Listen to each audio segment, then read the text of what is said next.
wanna see me in the nighttime. There's no debate, I am a great with the way. Alright folks, episode 2, we got a month and a half worth of storylines, TV shows, and pay-per-views to cover. But right off the bat, a couple of things. First of all, anyone with a keen eye might notice that the dates are a little further along than our last episode. I figured since we were already in the middle of a week, we'd just go ahead and finish that week out, include it in this episode, then we can kick off the weekly recaps with Valentine's Week. Man, wouldn't it be fun if I could actually get the episode 2 launched during the actual Valentine's Day week? It'd be great if I could do that for all these episodes, honestly, but I know myself well enough to know that I'm probably gonna get distracted by a ribbon blowing in the wind or some other equally stupid bullshit, because my 80 is in fucking HD. Okay, so if you don't know what's happening in this video, I'm gonna be going over each of the 4 companies, and I'm running over this save and talking about everything we missed in the last episode. We're going over the product, I'm showing off what our current TV and event schedules look like, we'll cover the current feuds, pay-per-view histories, we'll cover the commentary teams, all that bullshit. Get it? Got it, Gucci. Conventional wisdom says I should start off with one of the bigger companies to get viewer retention hooked, but Stampede's gonna be so easy to cover that we're just gonna do that real quick. I'm using the Fast and Furious style for Stampede. In my head, I'm kind of picturing Stampede as a mix of TNA and ROH. Lots of high-flying X-Division style action, but with a really solid foundation of technical guys as well. Of course, in reality, Stampede's gonna be filled with maybe not the best possible talent for the product we're trying to run, but with all of our green-ass rookies who are at the start of their career, who think that an international is a cool move that you stole from watching old All Japan tapes. Since the Fast and Furious style doesn't require feuds, I haven't started any yet, mostly because I don't have TV for Stampede yet, so what's the fucking point? Cards on the table, I'm hoping that by March, I'll have TV for Stampede, but we'll jiggle them titties when we see them. This is our commentary team. You might notice that one of these dudes sticks out like a sore thumb. Stampede has been the most difficult company for me to fully inject a shot of PCP into. Having Jesse the Body Ventura ranting on commentary about how he doesn't understand how popcorn makers work or some shit like that is really gonna help me get in the right headspace for this. I got Morrow and Excalibur on there, A, to get better, but also B, because I think they'd be a really fun duo IRL. I really need to sit down and actually give all of the shows on Stampede fun names. I just haven't gotten around to it yet. If you have any fun ideas for pay-per-view names for Stampede, I guess let me know in the comments, because right now, every idea I've had, I think is a reference to the Hart family. As I mentioned, we run exactly 1 show for Stampede. Here's the results. I'll get a little bit more into the weeds with this one than I am the other ones, because there's only the 1 show to worry about. I said in the last video, but American Dragon's gonna be a guy who I build around, probably as a villain here, since he's got the American Dragon gimmick in Canada. So yeah, fuck it, I gave him a win. The junior heavyweight title was vacant, and there were only 2 obvious names to have competing for the belt, and TJ doesn't give me the ick, so I gave the win to him. As a quick side note, I'm gonna try not to let any IRL stuff affect my booking too terribly much, but there's a few guys. There's just a few guys where it's really hard for me to hide my personal feelings, and Teddy Hart has always weirded me the fuck out. Anyway, we had the Monster Joshi heels go over Laurie and Lufisto. Laurie is gonna be a huge deal for us later on down the line, but she's got a long way to go and she's got a whole lot to learn. Mexico's Most Wanted and Gato and Jado are 2 of my best acts, so I had them go a time limit draw to steal the show. Hindsight being 2020 with the product type that we have, I probably should have had them go on the main event, even though they aren't main eventers, but we'll keep that in mind for the next show. Bobby Roode wins the Canadian heavyweight title to get Team Ontario kicked off. Harry Smith wins a Battle Royal, because even though he's 14, he's Harry Smith and we're in fucking Stampede. And in the main event, Tatanka wins, because who the fuck else am I gonna put the North American title on right now? So that was Stampede. I guess we'll go down the developmental pipeline the way Big Hank intended and move on over to OVW next. OVW has the most basic product out of the box, classic sports entertainment, because fuck it, there has to be one normal ass thing in this save to keep it somewhat grounded. We've got a monthly event plus a handful of super duper cards sprung up around Mania season, which we're in the midst of, and a few towards the end of the year too. All default in the save, but I just want to make sure I'm covering everything so we all know where we're standing. We renamed our TV to Action Zone and recording that every 2 weeks. Basically, Wednesdays alternate between OVW Action Zone tapings and ECW Hardcore TV tapings. Here's the commentary team. Something about Southern-ass Cornette and Mantell doing commentary with aggressively French-Canadian-ass Jacques Rougeau tickled me fucking pink. Side note, if I can imagine an experience making steam shoot out of Corny's cornhole like a pissed-off cartoon character, yeah, you can bet your sweet bippy I'm gonna go with that option. That shit cracks me up. Currently running 4 storylines, about to kick off a 5th. Ron Killings, who's currently in the save as K-Crush, is our TV champion, and I want him to start feuding with AJ. My hope is for AJ to win the belt at the end of the feud, but AJ's still pretty green, so I'm not gonna put the belt on him if he's not ready. Our most developed feud at the moment is Hayabusa versus Abyss, a feud I'm pretty sure will be running back in ECW once both of these guys have been promoted there. Basically, we've got the 2 token hardcore guys in OVW feuding with one another. I stuck Prince Nana with Abyss, and I've had Abyss and Hayabusa exclusively face off in tag configurations for the time being, but I've already started planting seeds for the inevitable street fight or whatever the fuck I do with them. Flash Flanagan versus Brock Lesnar has just been Brock beating the shit out of Flash, and this one's not gonna go on for much longer. Now, the 2 feuds that have got my attention the most. First of all, we've got Dan Severn and Steve Williams. Both huge names I signed exclusive to OVW so I could have some stable names to build around, and putting them in a feud against one another only felt right. This one has been tragically pretty basic so far. Williams beat Severn in an 8-man tag. Severn didn't much care for that. Some words have been spoken, a tag match went to a draw that didn't solve any fucking issues. We'll keep teasing that one for the next month or 2 before blowing it off in some kind of big steel cage match fuckus. Probably a Lions Den. Definitely a cage match fuckus. Finally, CM Punk versus Christopher Daniels, a feud that I'm super excited to play around with. Kicks off with Daniels trying to recruit Punk to some kind of spooky cult bullshit like the son of a bitch he is. The 2 wrestle, Daniels wins, trying to do some spooky cult bullshit like the son of a bitch he is, before catching a donkey kick straight to the meat and veg courtesy of Charles Montgomery Punk.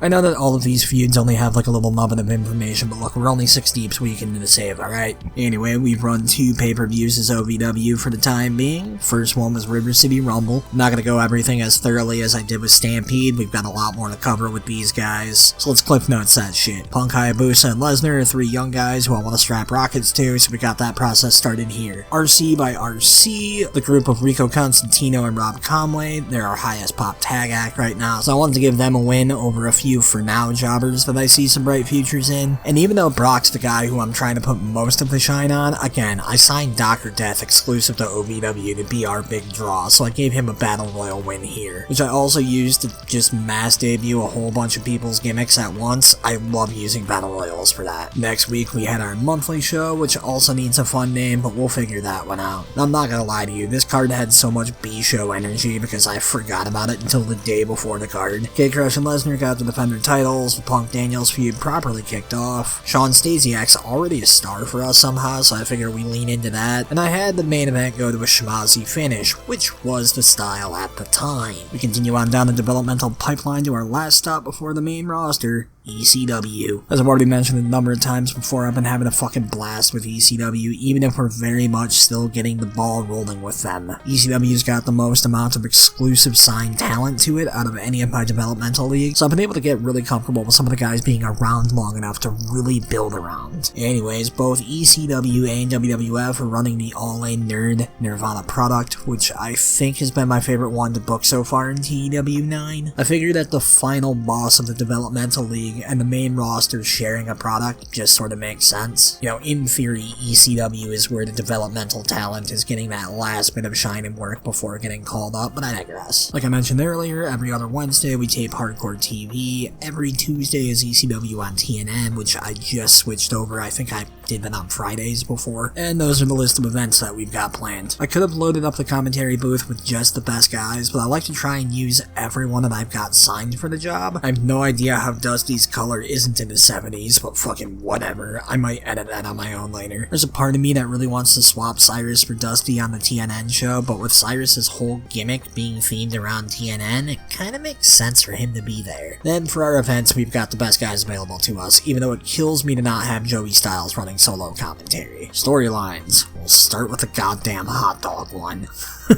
Look, for all intents and purposes, this angle sucks nuts, but I've been having so much fucking fun with it, you guys. So yeah, Axel, Balls, and Spike are tired of being broke-ass jobbers, so they open a hot dog stand. The lads immediately realize that it's going to be more expensive than they thought it was going to be, so they've got to raise the prices of their hot dogs within the first few weeks. But the Sandman has been coming around, and he really likes them their hot dogs, so he encourages our lads. One group who isn't happy with the price hike, however, are the Dubs, so they plant a fucking bomb on the hot dog cart and blow the shit up. Side note, this event was inspired by a security threat happening before one of our shows, which was a thing I didn't fucking know could happen. Anyways, the Dubs just took credit for the bombing, and the only reason why this angle isn't extremely cold is because I've been burning all sorts of creative ideas on it because, god damn it, I just love this story so much. TV title feud has been pretty simple. Little Guido's beefing up the FBI, Cyrus has recruited Yoshihiro Tajiri and Mikey Whipwreck, Super Crazy's tearing shit up in the mid-card, all three want the TV title. The matches have all been fucking bangers, especially when I work it in with our main event feud that we'll get to later, and it's already helped me get Little Guido from the lower mid to the mid card. I'm kind of hoping that that's going to be the end result with all these guys. After that, the final Blood Bible, aka Raven versus Dreamer a fucking again. When the save started, these two were tag team champions. Naturally, I had some friction spark between these two, causing them to lose the titles to the Impact players. Raven turns on Tommy, forms a new flock, but then I realized that I kinda wanted Raven to come to the WWF at some point soon, and I thought that we could have some fun with that. So I made Raven have this cult-like devotion to Vince McMahon. The flock now glazed the shit out of Vince in between beating the fuck out of Tommy Dreamer. Eventually I want Dreamer to recruit a couple of rookies to fight along the McFlock. I'm still trying to figure out who I want to use for that. Our main event feud, Mike Awesome versus Rob Van Dam. My immediate problem was trying to figure out how to take the TV title off RVD, since literally all of the names I was thinking about putting the belt on him were way further down the card than I expected. Originally I thought about doing a multi-man match, but I decided to think outside the box a little bit, mostly because I didn't think I'd be turning this into a series of videos. So RVD defends the belt a couple of times, announces he wants to challenge for the ECW title. Well, Awesome and Cyrus have already gotten buddy-buddy, so Cyrus announces that RVD's never gonna get a shot at the ECW world title so long as he's the TV champ. RVD's response?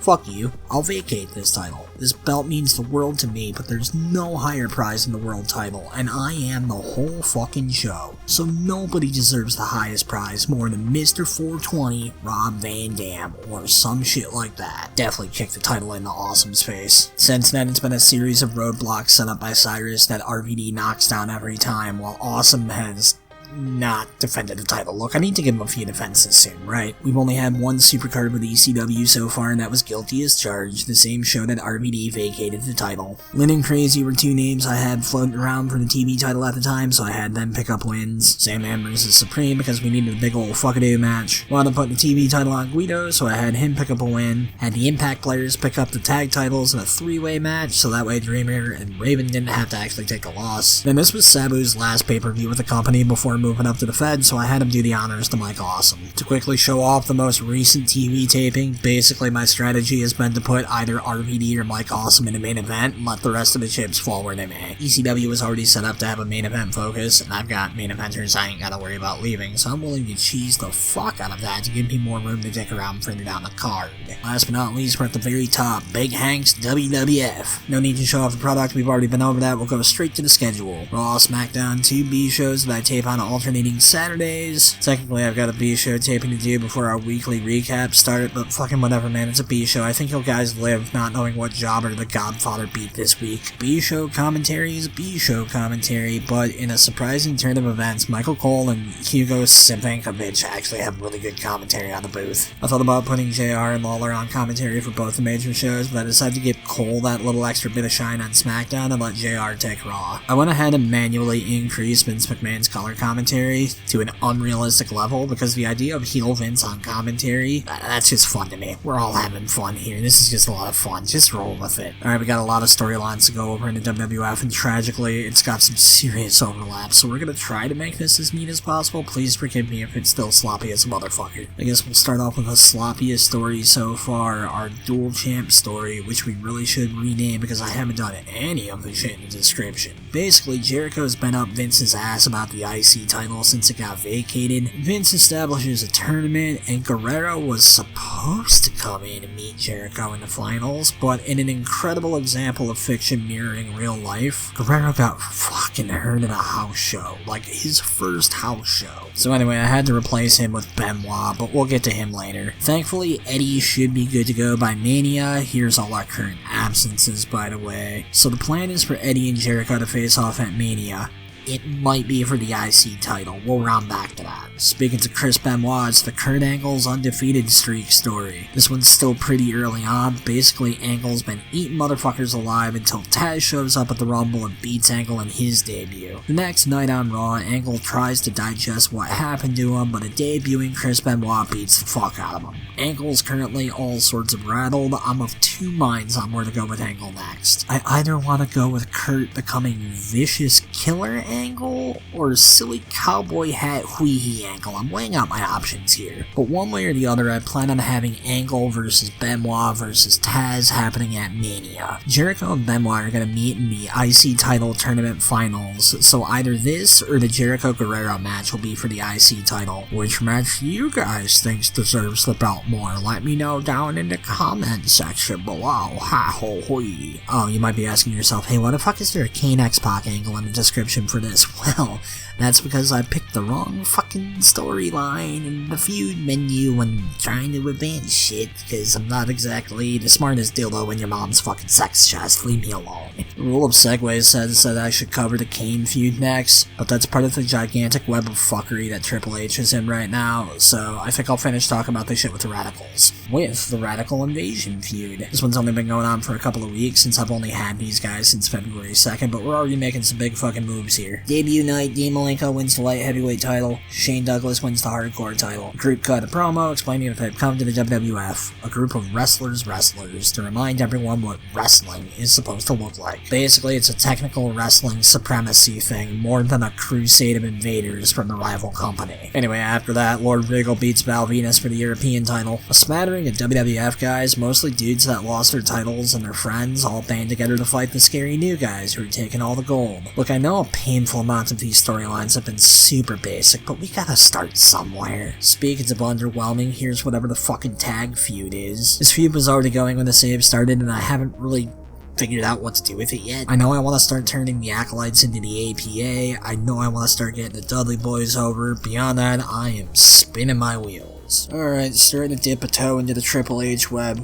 We've got the Taking Out the Hardys storyline. The description mentions Triple H, so I've been playing it that Al Snow has been getting paid to make the Hardy Boys his life a living hell to keep him away from the tag titles, which are currently being held by Triple H's buddies, the New Age Outlaws. So the feud has been mostly Al Snow interfering in Hardy Boys matches. This one's probably not going to be going on for too much longer, but it's helped me get Al Snow over, and an over Al Snow is going to help me do some silly shit, so it's all worth it, lads. Our other radio feud to this Triple H fuckus has been the manipulating a monster feud. Tori would convince Kane to attack people, but Tori's been fooling around with X-Pac. As a result, Kane has basically been Triple H's personal attack dog without the big red monster ever figuring that shit out. Kane beats up DX's enemies until Big Show finally beats him when X-Pac finally attacks Kane, and Tori reveals that she's been making her own version of One Night in China with the greasy Howard Stern looking motherfucker. I say that with love. The most recent development has been Kane coming back to murder X-Pac, but as you saw, I accidentally pinned that to the wrong feud because I'm a very smart boy who makes very big brain content for geniuses that cure cancer and shit. Alright, finally we've got the two Triple H feuds. That's right, he's in fucking two of them, which is why this intertwined mess has been such a fuckus to talk about. I should probably just combine the feuds, but whatever, man. Having two hot feuds has been helping my ratings big time, and I don't want to end them yet. Anyway, let's start off with a Big Show-centric feud. When I started this save, Big Show was only a mid-carder, so most of the story on this end has been on Big Show beating the fuck out of every member of DX, and then beating whoever's got very hot or red hot momentum in the lower card to help him get his momentum up. It briefly intersected with the Kane shit when Tori tries to convince Kane to go after the WWF title, but Big Show beats Kane. Now DX are really starting to sweat bullets about the Big Show, who still very much has the WWF title and still very much has beef with Triple H. On the other end of DX's issues have been Mick Foley, still as Mankind. The year kicks off with St. Mick going, hey, I know y'all think my career's over, but like, it's not. So fuck you, Triple H, I'm finding your left shoe and I'm shitting in it. Foley and Big Show are eventually teamed up to face the New Age Outlaws, and Mick tries really hard to be the Big Show's friend. But naturally, Big Show's fucking having none of it, and Triple H is starting to find ways to use that animosity against his two biggest foes. Just to really throw a wrench into shit, I had Mankind win the Royal Rumble, because isn't that fun? To be honest, I think I'm building towards the IRL main event for WrestleMania 2000, just with like a different setup. Alright, that was a lot of fucking feuds to go over. Thankfully for me, I'm gonna be lazy and just quickly go over the Royal Rumble. I really thought I'd be covering more of the TV show results, but honestly, the feud recaps have done most of that for me. Right, so the Dudleys beat the Acolytes in the opening. I don't know if the Acolytes will have anything to do with the tag title match at Mania, but the Dudleys will. Taz beats Angle in his debut. New Age Outlaws retain against the Hardys, I'm pretty sure thanks to Al Snow's fuckery. Jericho beats Aguila just to have a mid-card banger. Show retains against Kane, and then Mankind wins the Rumble. Really thought I'd have more to say during this part. Guess there's not really a ton to say after only 6 weeks of anything. But trying to do massive swaths of recapping across 4 companies has been about as awkward as having a raging hard-on during Catholic Mass. During the part where they make you keep standing up and sitting down like it's a fucking Simon Dean workout video, so I guess I'll chalk it up as a minor dub. Alright folks, next episode's where this shit's gonna kick off proper. We'll be starting on Monday the 14th and working our way through the week. Booking shows, managing backstage bullshit with each of our 4 companies, Monday through Sunday. We're still in the early phases of bullshit, where my bullshit's gonna be the most malleable. So if you have any bullshit to suggest, go ahead and leave it in the bullshit box. Or the comment section, I guess it's technically called, but am I wrong? Anyways, I'm gonna shut the hell up now. Hope Brandon Brownson signing out.